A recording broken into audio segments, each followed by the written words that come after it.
And right at the top, no surprise here, or maybe it is a surprise for some. A lot of people have associated CJ Stroud with the Carolina Panthers. The Carolina Panthers trading up from ninth overall up to first overall. Big deal with the Bears. Bears get a large mint. I won't even call it a small mint. They get a large mint in return. We have maintained that Bryce Young is QB1 in this class. CJ Stroud a close second.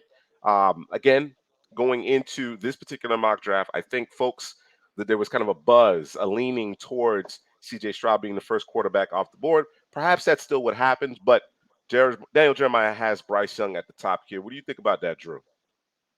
Yeah, I'm with it, man. Listen, the only issue that you have with Bryce Young is that he's just not the size that you want from the position. That's about it. I mean, when you look at CJ Stroud, he has the size. You look at Will Levis, you look at Anthony Richardson, everybody has the size except for him. So, as far as I'm concerned, I don't want to say this and be wrong, but I'm going to say it anyways. He's almost, he can't miss. We know a receiver from that school had a size issue, or people had a size issue with him, and he's been balling in the league. So I don't see that being a problem with Bryce Young either. So this who would be my pick, period, if I'm the Carolina Panthers. All right. Headley, I know you are a big fan of Bryce Young, his game. Again, I mentioned we're all in agreement that he is QB1. What do you think separates? What do you think separates Young from CJ Stroud in particular? Again, from an evaluation perspective, they're close, but what gives Young the edge for you? Just working outside the pocket, just when the play breaks down, the athleticism, being able to take off, being able to make decisions, keeping his eyes down the field. We saw CJ Stroud do it against Georgia, but throughout his career at Ohio State, he was mostly a pocket quarterback. He played with really good weapons on the perimeter. We saw Bryce Young without those weapons still raise the level of play. So I think the biggest difference is I've seen Bryce Young raise the level of play of the guys around him. I'm not sure if CJ Stroud does that. I wouldn't call him a system guy. He has a terrific arm. He can do everything. But in that Ohio State system, he just played the system really well, where Bryce Young kind of carried Alabama. Yeah, I think especially this past season, right? Mhm.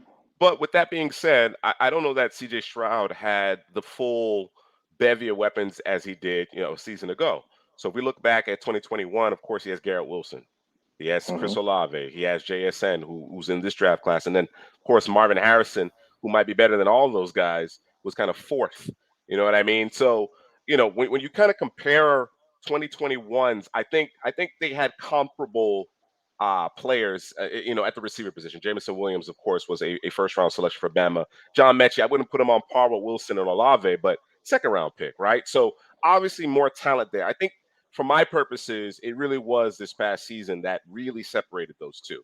You understand what I'm saying? You mentioned Bryce Young, his ability to create, to be innovative outside of the structure of the offense. You saw it more. He demonstrated it more than CJ Stroud. Of course, if CJ Stroud is making plays within the confines of the offense, you can't get mad at it. Can't get mad at it, right? At the end of the day. But to your point, and I agree with you, when faced with less supporting cast help, even though JSN missed most of the season, I think when you talk about top to bottom, Alabama's offense didn't measure up to Ohio State's offense, top to bottom. You know what I mean? We can parse out receivers again. Marvin Harrison Jr. I mean, clearing away the best receiver on either of the two rosters, but certainly for my purposes, the fact that Bama faced a bit more adversity this past season, I think, as well. And Young, from a rankings perspective, over CJ Stroud. That leads us to the second overall pick here. And of course, it is CJ Stroud. Again, we've talked about him, the anticipatory throws. I mean, he can really thread a needle. I mean, as much as we like Bryce Young and what he can do outside of structure and the fact that he always seems to have quality mechanics as well, even though he's actually extending plays. Oftentimes when guys are extending plays, you can get a little erratic. You don't necessarily have the good weight transfer, whatever. For some reason, Bryce Young manages to get square, right, and make a good throw. But CJ Stroud, when we talk about windows, those professional throws, time in and time out, it really is impressive. And it's part of the reason why he's so close to Bryce Young, Drew. Yeah, I would agree. Questions I had for him essentially was, hey, man, I need you to be more creative. I need you to do a little bit more with what you have. You got the size, you got the talent, you got the speed to do it, to make things happen outside of structure, outside of the pocket, or just take off and run, man. Get that green grass that's there, man. And he showed that in was it the Peach Bowl, the game before the game? Mm-hmm. and he did that, and he basically carried his team, and they probably should have won that game, if it wasn't for kickers. But it's what it is. But yeah, man, he's a close second, man. He's a close second. But I'm gonna give him the nod, and I've continued to give Bryce Young the nod because he has the accolades to go along with the awards and all that to go along with being the number one quarterback. Yeah, and I think organizations, could very well have Stroud over Bryce Young. That again, that wouldn't surprise us, considering that he has a better frame.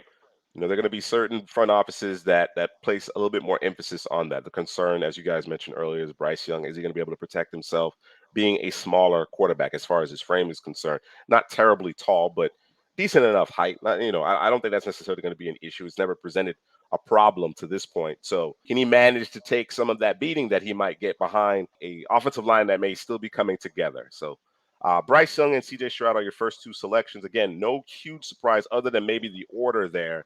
It's interesting. One Young, two Stroud, or one Stroud, two Young. Mm-hmm. Which quarterback, from my perspective, I think Houston offensively is more equipped than Carolina. They added a Dalton Schultz. They got Damian Pierce, brought in a Singletary. I like what they're doing on the offensive side of the football. I know Carolina has the better defense than Houston, but in you guys' opinion, which guy is better equipped?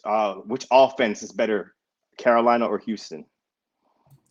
You said it. As of right now, it's probably Houston, and in that scenario, maybe they want Bryce Young. You know what I mean? Not that they'll have their shot at who they want. But maybe it should be Bryce Young there because that's a kind of get ready and go. And, there's no weight. There's not going to be a weight in terms of I don't want to call it production, but progression. Because I do think that Bryce Young is coming for a more pro-style offense than CJ Stroud because there is a concern about that Ohio State offense. Guys be running wide open. So that is a thing. Yeah, I've seen those tight window throws from CJ Stroud, so I'm not concerned about that. Yes, there are times where you got guys just running free in the secondary. I think you see more breakdowns. Of course, again, you look back at that 2021 tape, and Jamison Williams is running by himself as well. You know what I mean? Nobody could obviously keep up with him, but a lot of open receivers at times in 2021 for Alabama as well. So I'm not terribly concerned about that. To answer your question, Headley, regarding the supporting cast specifically, yeah, I think the Texans at this juncture, even with the trade of Brandon Cooks, probably have a better supporting cast initially. We'll see how it all plays out. Obviously, the Texans have a pair of first-round selections. Like Carolina doesn't have remotely as much draft capital as the Texans, if I'm not mistaken. So that's another aspect. But I think, and this is no knock on D'Amico Ryans, I think whoever goes number one overall is going to be in a much better position as far as coaching is concerned, the development of it. And again, D'Amico Ryans is a defensive guy. I think they've done a pretty good job as far as that staff in terms of being able to outfit it with offensive minds. But the structure that they've put in place in Carolina with Frank Wright at the top is really impressive. It's really, really impressive. And I think that will help mitigate perhaps some of the deficiencies in the roster. And of course, over the next couple seasons, I imagine they'll make it a priority because, of course, they have those young defensive guys. Of course, that previous regime in Carolina put a lot of draft capital on the defensive side of the ball. A lot of those guys coming up in terms of their rookie contracts expiring. So we should be able to see some extensions at some point here with some of those, if not most of those players. But I think just the infrastructure that they've put in Carolina from a coaching perspective, obviously, in my opinion, I shouldn't say obviously, in my opinion, bodes well for the rookie quarterback. May give a slight edge from a coaching, a preparation standpoint, right? The in-game adjustments and tutelage. I think there's a chance for that individual to be just as successful, even though they may not be quite as talented from a roster perspective offensively.